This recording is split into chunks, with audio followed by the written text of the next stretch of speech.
नमस्कार साथियों, आप सभी का स्वागत है। मैं डॉक्टर हृदेश चौधरी। साथियों, आउटसोर्स कर्मचारियों के लिए एक महत्वपूर्ण अपडेट है कि अब सरकारी महकमों में आउटसोर्स, संविदा, दैनिक वेतनभोगी, कार्य प्रभारित अंशकालिक रूप से कर्मचारियों की भर्ती पर तत्काल प्रभाव से रोक लगाई गई है और इस रोक के आदेश मुख्य सचिव आनंद वर्धन ने सभी प्रमुख सचिव, विभाग अध्यक्ष और जिलाधिकारियों को आदेश जारी किए हैं। तो साथियों, सरकारी महकमों में नियमित पदों पर आउटसोर्स, संविदा और दैनिक वेतन से जुड़ी नीतियों पर पूरी तरह से रोक क्यों लगाई गई है, इसके बारे में जानेंगे। लेकिन उससे पहले आप सबसे हमेशा की तरह एक छोटी सी रिक्वेस्ट है कि चैनल से अगर नए जुड़े हैं और चैनल को अभी तक सब्सक्राइब नहीं किया है तो आप लोग चैनल को सब्सक्राइब करें, जिससे कि आपसे जुड़ी हुई हर इम्पोर्टेंट खबर आप तक पहुंचे। वीडियो को शेयर भी करें और लाइक भी करें। और साथियों, देश के किसी भी राज्य में आउटसोर्स और संविदा कर्मचारी कार्यरत हैं, उनसे जुड़ी हुई महत्वपूर्ण खबरें आपको इस चैनल में मिलेंगी।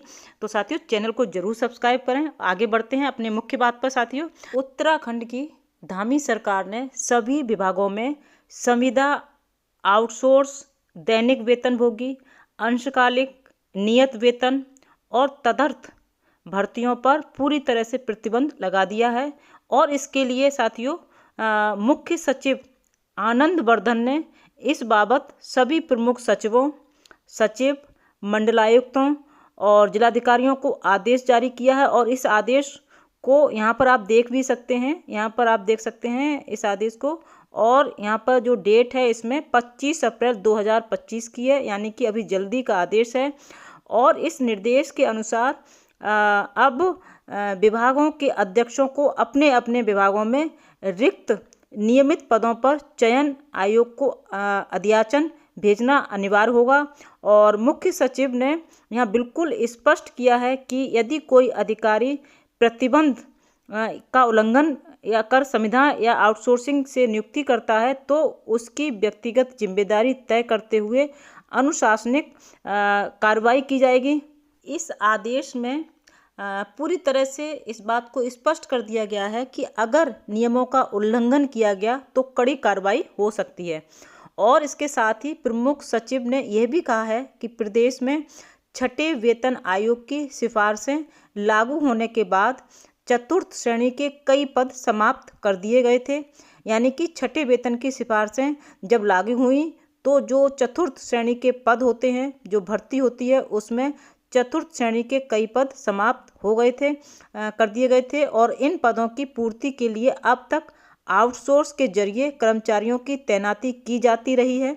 और इसके साथ ही नियमित भर्तियों में देरी के चलते संविदा और आउटसोर्सिंग नियुक्तियों को बढ़ावा मिला, क्योंकि वहाँ देरी हो गई और ज़रूरत पड़ी तो उस समय संविदा और आउटसोर्सिंग नियुक्तियाँ को तवज्जो दी गई और यानी नियुक्ति की गई।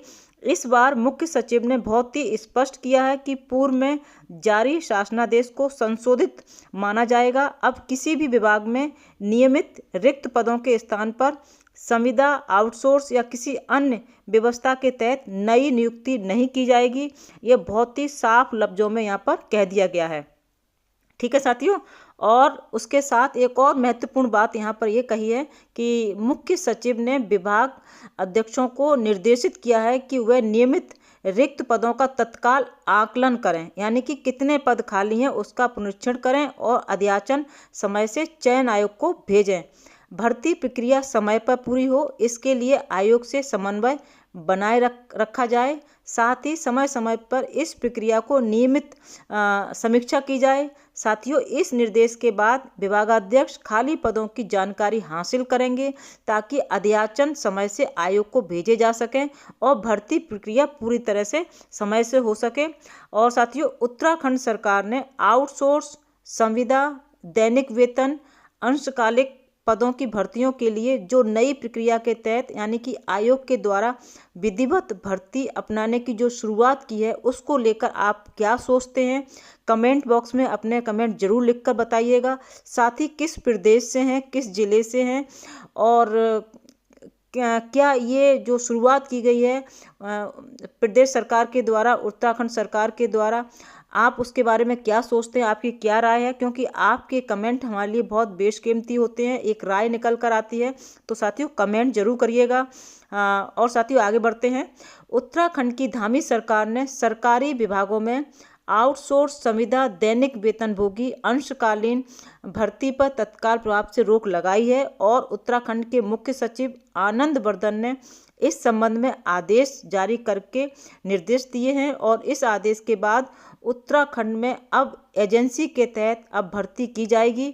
उत्तराखंड में अब कोई भी अपने विभाग में खाली पदों पर आउटसोर्स संविदा के पदों पर नियुक्ति नहीं कर सकते हैं। अब विभागाध्यक्षों से विभाग में रिक्त पदों की जानकारी लेकर आयोग के पास सूचना भेजनी होगी। उसके बाद अध्याचन निकलेगा, तत्पश्चात एजेंसी के तहत भर्ती की जाएगी। ये पूरी प्रक्रिया के तहत भर्ती होगी। आउटसोर्स संविदा वेतनभोगी जितने भी कर्मचारी हैं उनकी भर्ती इसी तरह से की जाएगी। ठीक है साथियों, इन स्थितियों को देखते हुए सरकार ने विभागीय ढांचे में स्वीकृत नियमित पदों को नियमित चयन प्रक्रिया से ही भरने का निर्णय लिया है और साथ ही यह भी स्पष्ट कर दिया है कि शासनादेश का पालन नहीं करने पर संबंधित विभाग के नियुक्ति अधिकारी पर अनुशासनिक कार्रवाई की जाएगी। सरकार के इस निर्णय से और मुख्य सचिव के निर्देश से अब समय से अध्याचन भी भेजे जाएंगे, समीक्षा भी होगी और पदों पर नियुक्ति भी की जाएगी। तो एक बहुत बड़ा स्टैंड लिया है उत्तराखंड सरकार ने कि जिससे कि आगे कोई जो नियुक्ति हो पूरी तरह से पारदर्शी तरीके से हो। ये नहीं है कि विभाग अध्यक्ष को ज़रूरत पड़ी तो वहाँ पर संविदा और आउटसोर्स के जरिए नियुक्ति कर ली, लेकिन अब नहीं, अब पूरी तरह से आयोग के पास जाएगी, वहाँ पर फिर उसके द्वारा अध्याचन निकलेगा, फिर भर्ती होगी। तो यानी कि पूरी तरह से एक प्रक्रिया के तहत आउटसोर्स और संविदा कर्मचारियों की भर्ती होने वाली है। तो साथियों अगर आप अपनी राय कमेंट के माध्यम से ज़रूर हम तक भेजिएगा। आपकी जो राय होगी उसी के अनुसार हम अगला वीडियो बनाएंगे। आप क्या सोचते हैं इस बारे में, और देश के किसी भी राज्य में अगर आप आउटसोर्स संविदा कर्मचारी वेतनभोगी अंशकालिक रूप से कर्मचारी हैं, आप मेंशन कीजिए कमेंट के द्वारा। और इसी के साथ साथियों कोई नई बात फिर आती है, कोई नई सूचना आती है आपके संबंध में, तो ज़रूर आप तक वो सूचना पहुँचेगी वीडियो के माध्यम से।